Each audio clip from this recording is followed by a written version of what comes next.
Halo, apa kabar? Senang rasanya aku bisa kembali lagi reading tarot di YouTube channel. Buat kamu yang dulu pernah subscribe aku di YouTube channel Always Happiness Tarot, perkenalkan ini akun channel YouTube aku yang baru. Kamu boleh subscribe juga ya di Hoki Holy Tarot. Kali ini readingannya bersifat timeless atau kapan aja, tak terhingga, tak terbatas, tak lekang oleh waktu. Kapanpun kamu lihat video ini atau lewat di beranda kamu, artinya ini urgent atau darurat buat kamu. Artinya semesta lagi nonton kamu.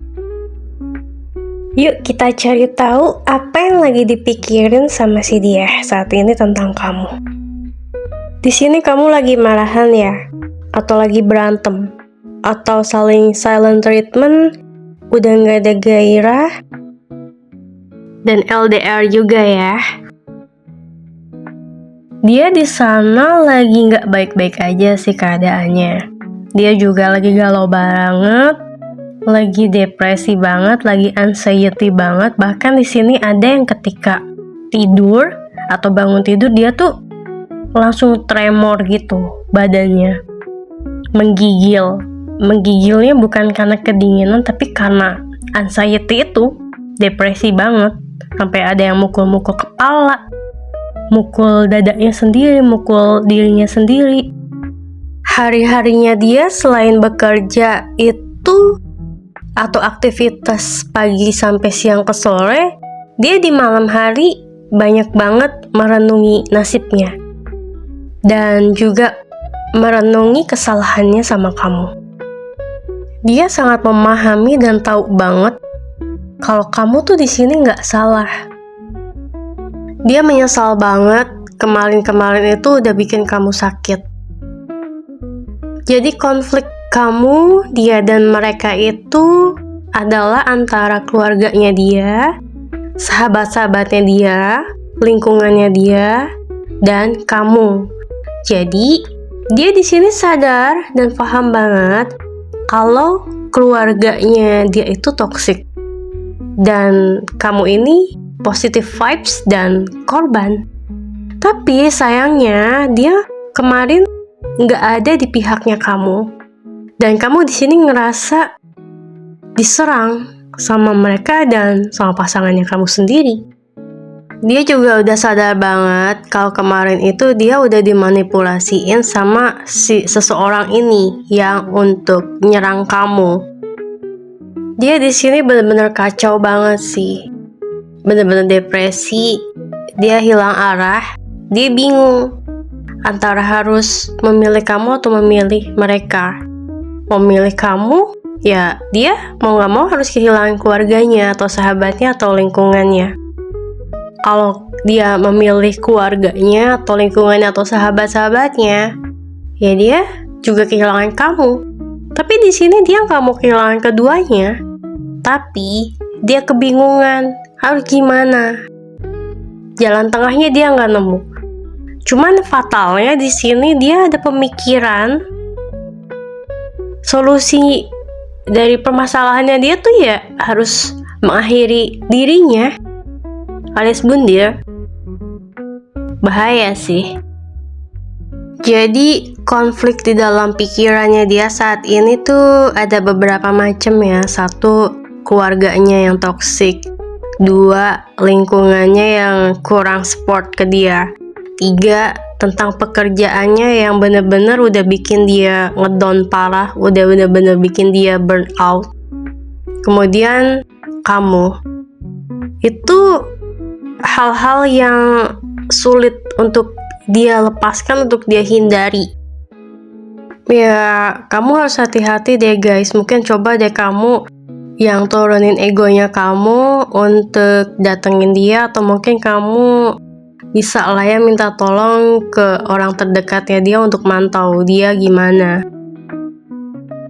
Dia saat ini lagi buntu banget sama problem-problemnya dia. Mungkin secara mental dia itu nggak sekuat kamu ya. Mental dia lebih rapuh daripada kamu, jauh-jauh lebih rapuh. Di sini dia tuh lagi ngerasa malu, terluka, marah, kesel, bener-bener rapuh dan putus asa ya. Di sini dia ada yang ngerasa malu sama lingkungan, sama pertemanannya juga karena beberapa problemnya dia. Dia ada marah sama keluarga, tapi gak bisa ngapa-ngapain. Dia ada malu sama lingkungan pertemanannya karena dia ada problem. Dia juga depresi, stres karena pekerjaan, karena pekerjaannya nggak selesai dan punya rekan kerja atau atasan yang toksik dan atasan micromanagement. Kemudian dia juga ngerasa bersalah banget sama kamu. Dia udah banyak banget ngecewain kamu, nyakitin kamu, bahkan dia juga takut kehilangan kamu, tapi dia nggak bisa ngapa-ngapain saat ini. Makanya dia udah ngerasa buntu banget, ngerasa stres banget, dan dia udah beberapa kali ya, mungkin kalau kamu ngeliat nih tangan dia banyak luka, ya mungkin dia sering nonjokin tangannya ke tembok, entah ke mana. Kemudian juga ya dia saat ini lagi mikir, gue pengen die, pengen mati. Dan ada juga dia itu teriak-teriak malam-malam karena dia udah depresi banget, nahan kesel, ya ngamuk-ngamuk sendiri di dalam rumah, dan ada beberapa tetangganya dengar. Situasi dan kondisi dia saat ini lagi dark banget sih. Dan solusinya sebenarnya ada di pikirannya dia sendiri. Dia cukup orang yang keras kepala ya. Misalkan dia tahu di tempat dia kerja ini perusahaannya toksik banget, atasannya toksik banget, rekan kerjanya toksik banget. Dia udah berdarah-darah, stres dan frustasi parah. Ketika kamu kasih solusi, yang pindah aja kerjanya di perusahaan lain yang gaji lebih besar, tapi di luar kota. Tapi dia nggak mau, dia kekeh dengan pendiriannya untuk tetap kerja di perusahaan yang sekarang, yang menurut dia itu adalah perusahaan yang bonafit, tapi di daerah kecil, kota kecil. Jadi dia ingin karir di tempat yang itu, kayak anak kecil yang nggak mau, aku mau di situ ya di situ, aku maunya di situ, gitu. Tapi dia udah nggak kuat mental dan tubuhnya gitu. Tapi ya itu dia, kita bingung ya sebagai pasangan atau sebagai orang terdekatnya dia. Dia lagi kesusahan, kita kasih solusi tapi dia nggak mau. Tapi dia sendiri udah berdarah-darah dan lebih milih gue mati aja kali ya gitu, ketimbang ya udah gue move on dari tempat toksik ini dan pergi ke tempat yang lebih baik. Terus juga misalkan dia lagi ada problem keuangan.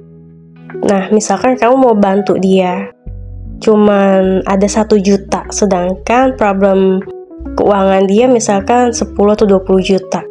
Dia tolak. Jadi kayak, ya ngapain 1 juta, kurang lah. Kebutuhan gue 10 sampai 20 juta, buat apa gitu. Jadi sebenarnya dia itu anak baik banget, care sama kamu. Tapi sifat jeleknya ini sangat kurang bersyukur, egonya tinggi, keras kepala juga gitu.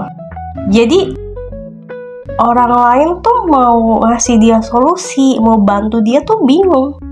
Coba kalau misalkan dia punya mental yang pandai bersyukur, ketika dia punya problem keuangan 10 atau 20 juta dan ada bantuan 1 juta, mestinya otak dia itu lebih berputar, lebih positif. Dalam artian, oh yaudah thank you ya, thank you banget. Dia bersyukur banget dong mestinya dengan uang yang 1 juta itu. Mungkin dia bisa puterin lagi. Gimana nih caranya dari 1 juta ini bisa berkembang biak jadi 10 sampai 20 juta. Entah buat modal apa kek, ya kan? Atau mungkin yaudah dia lumayan 1 juta untuk nutupin dari kekurangan 10 sampai 20 juta itu, ya kan? Sedangkan dia karakternya itu tipe orang yang ngapain, buat apa gitu. Mungkin bahkan gak jarang dia mengumpat, menggerutu tanpa kamu sadarin atau di depan kamu sendiri. Dia gak jarang bilang, kamu gak berguna banget sih, gak bisa bantuin aku, ngapain kek. Nah, padahal kamu udah sering ngasih solusi. tapi gak pernah dia hargain. Begitu juga dengan problem keluarga. Udah tahu keluarganya toksik, tapi dia masih aja percaya, masih mau aja dimanfaatin. Meskinya kan, ya walaupun namanya keluarga ya, kalau udah toksik banget, sama dengan kan nggak sayang sama kita, cuma manfaatin kita doang. Apa susahnya sih untuk jaga jarak, ya kan? Tapi dia lagi-lagi mau dikecohin, lagi-lagi mau diperbudak. Ya, dia stres, depresi, susah, dia bikin sendiri.